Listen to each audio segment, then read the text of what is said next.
The harrowing tale of Addie Wheatley's sons, Amlach and Marlin, left a profound influence on me. A family torn apart so easily by the mere possibility of treasure.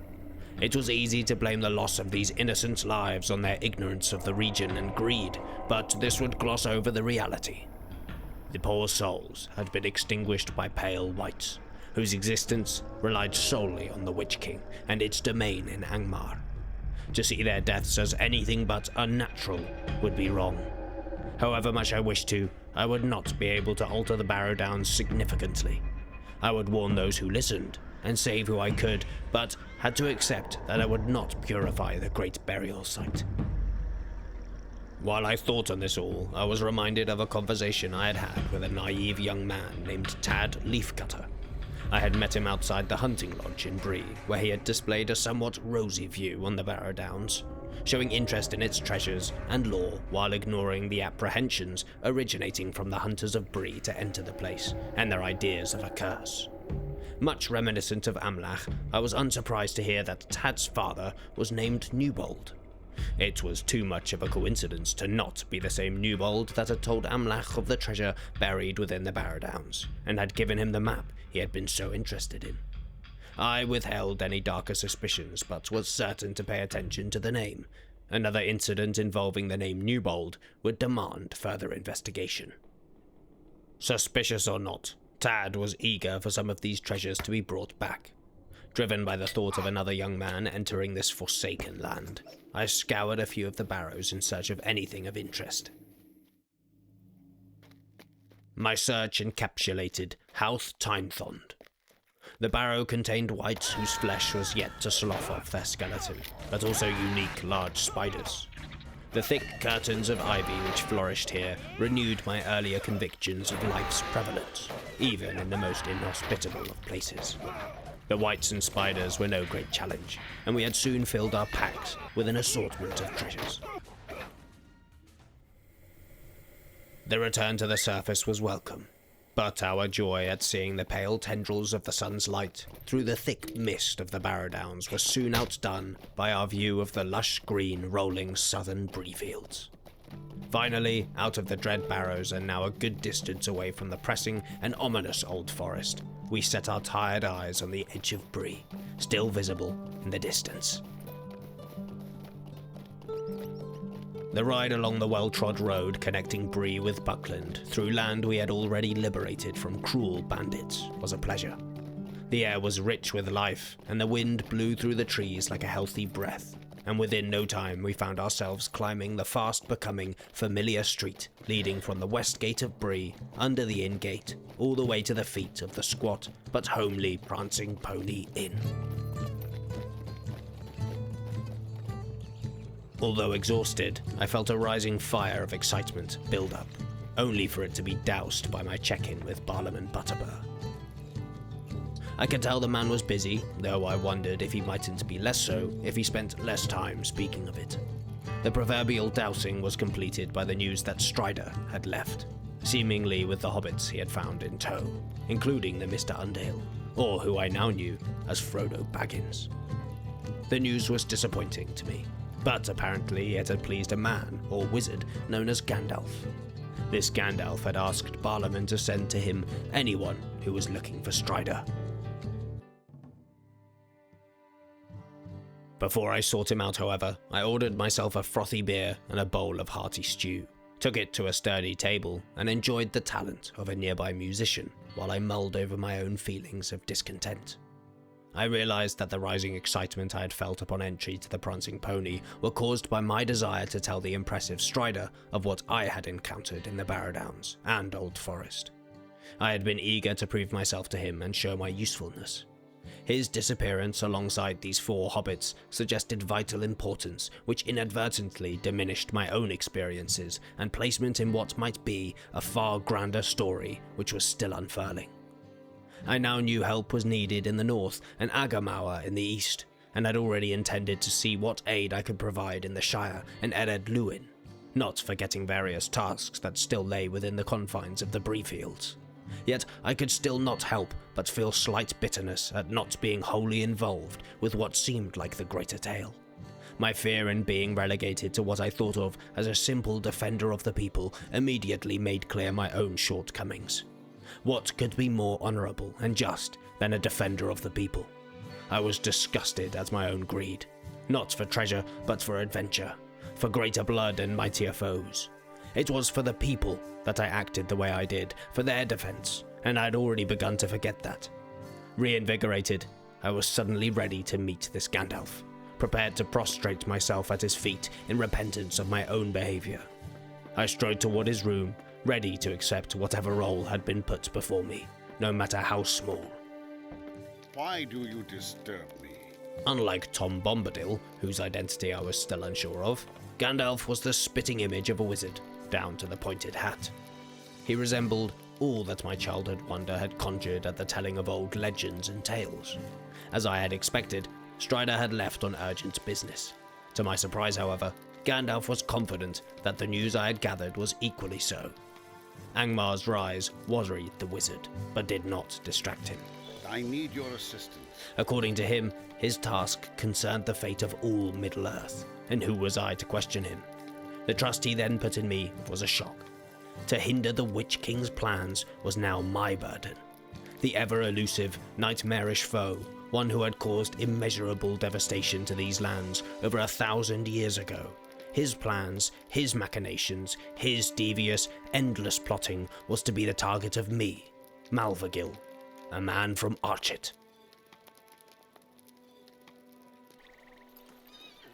Gandalf then spoke of corruption in the lowlands, east of Bree. It had been uncovered by another wizard, Radagast, who was supposedly difficult to find. To help with this, I was given the name and location of a ranger, Cyrodiil, who should be able to help me find this somewhat nomadic wizard. As I left, however, I realized I was not ready for this. There was still much to do within Bree-land, and I was also eager to investigate the murmurings of trouble I had heard from the Shire. I could not readily abandon these regions in a reckless search for adventure with greater stakes. I felt that, if I did, I would be far from home before too long, and it would become harder to return here and see to issues that would fester and multiply with my disappearance. This line of thought led to my return to Tad Leafcutter. What do you need? His youthful exuberance was infectious, and I found it hard to oppose his disbelief of the other hunters' rightful wariness of the Barrow Downs. I gave him the treasures I had found and hoped that he would be content. Nearby, I found an old tomb in the midst of the town's oldest ruins. It depicted a Lord of Arnor, and when I placed upon it the ring from the Barrow Downs, what I guessed to be the spirit's brother arose from his restless sleep.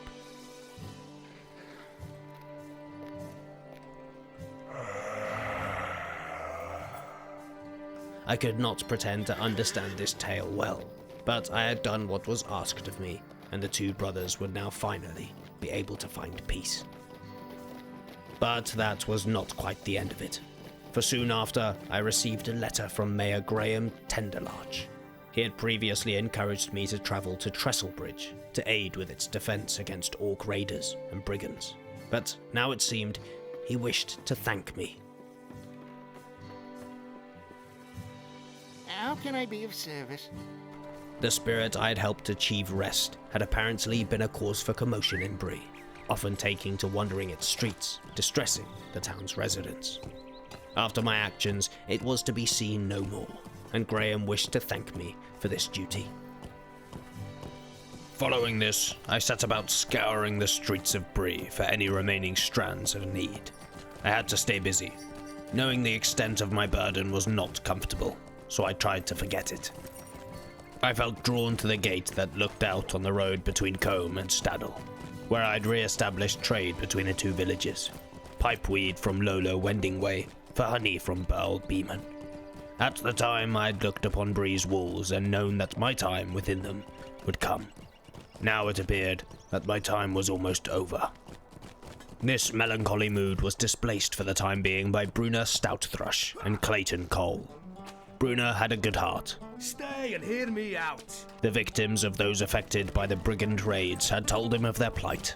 Not being of adventurous stock himself, he was willing to pay me for the reclamation of the victim's family heirlooms, so that he could return them to their rightful owners. He told me where they could be found, but I already knew where the pathetic dregs of the Blackwood brigands would still be loitering. Clayton, it seemed, had become fascinated by an erudite quote passing a traveler's lips. Would you do something for me? Knowledge is the best defense we have against those who would do us harm. From this, he had extracted the idea that studying deeds of the past would serve the valiant guards of Bree well.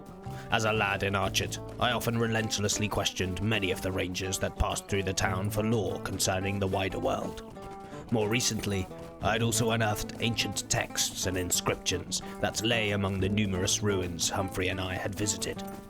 During my sporadic times of rest, I had promised to collate some of what I knew into readable texts concerning battle lore and weaponsmithing of old. In the meantime, I made the long ride back to Ost Baranor to hunt down these family heirlooms. My hasty ride through Staddle stirred many favourable memories, and I was warmed to see that the town remained as peaceful as I had left it. What I saw as a quiet return to their slow way of life in Staddle translated into sloth inactivity amongst the Blackwolds in Ost Baranor. I guessed they were merely surviving on the produce already stolen, while aimlessly manning their old posts. They did not even dare to attack me. We knocked a few of their heads together and found their pockets stuffed with all sorts of treasured baubles.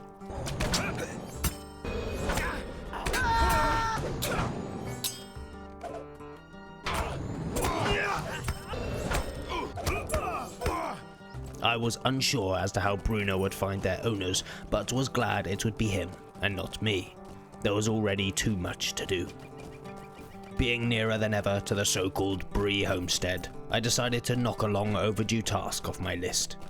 When I had first left Staddle, I was asked by Sarabeth Lowbanks to bring a work order to Nan Henwood in Bree. She, in turn, asked me to bring one to Bill Twiggins at the Bree homesteads. It seemed relatively mundane, but many things on the surface did. I only hoped that I was not too late. The area itself was perfectly serene.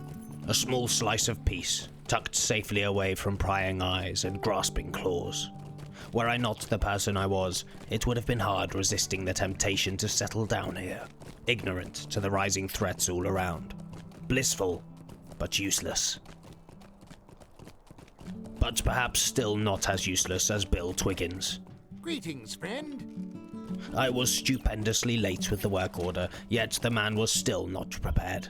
He quickly scrabbled out of my sight, and I was left with a thankful feeling that if anyone was to be at fault here, apparently it would not be me. Upon my return to Bree, I delivered the stolen heirlooms back to Bruna, What is this world coming to? who appeared to refocus his own attention to finding their owners. He then had another request. I do not ask much of you. He had been asked to procure some pipeweed for Mr. Larkspur and Mr. Hawkling at Atso Haybank's camp, or if all went well, his soon-to-be inn. I was glad to visit the two fine gentlemen again. It was Larkspur who had been the cause for my initial meeting with Lady Goldberry, the wife of Tom Bombadil, when I searched for a sacred spring within the old forest. As for Hawkling, his concerns had been with the local bears and wolves, which I had handily defeated. Either way, they had both been thoughtful and concerned for Adzo's camp and its people, and well deserved their pipeweed delivery. As I journeyed, I became intensely aware that, for the first time in my life, I was in possession of pipeweed, something my mother had never allowed. The excitement was short-lived, as I remembered I was missing the key part of the practice. A rapid succession of cracked ideas flew behind the lenses of my eyes, ranging from finding a perfectly shaped stick to perhaps carving an apple. Thankfully, I saw the camp dominate the other side of said lenses before I acted upon any of the foolish ideas. My previous connections with Hawkling and Larkspur and their standing in my estimations made their behaviour towards Stout Thrush a little more than an offhanded remark. What is this world coming to? Their description of him as an ill-favoured fellow was somewhat disturbing.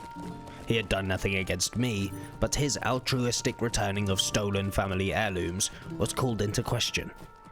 Regardless, it was pleasant seeing the well-meaning guardians of Adzo's operations again.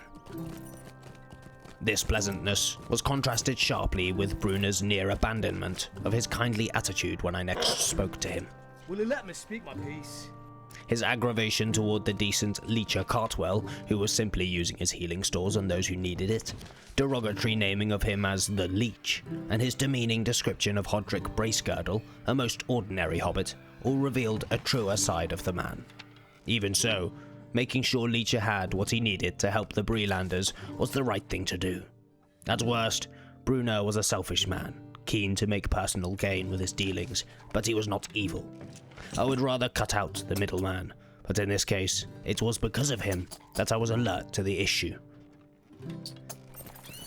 Before riding for Buckland, I wrote up what little lore I could think of to help the earnest Clayton and his fellow guardsmen. What can I do for you? He repeated his new favorite maxim and expressed excitement at the possible improvements his new learning would bring about to the defense of Bree. I then left again, for the second time, to Buckland. I knew Hodrick from his worries over the increasingly aggressive wildlife of the Old Forest, specifically the bats and the spiders. Bruner had said that he supplied the salve Leecher was in short supply of. Leecher, on the other hand, had played a more vital role all the way back in Combe. It was he who had made the poison I subsequently used to bring about the end of numerous wolves within the Blackwold headquarters in the Chetwood. Who was capable of determining which actions I had so far taken were of more import than others? Which had led to a greater alleviation of suffering, or would lead to one in the near future, or even the far? It could certainly not be me. But the pressure I felt to strike out into the lone lands was growing.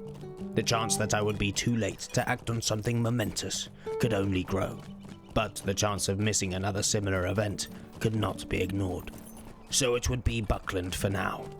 I could only follow what was put in front of me.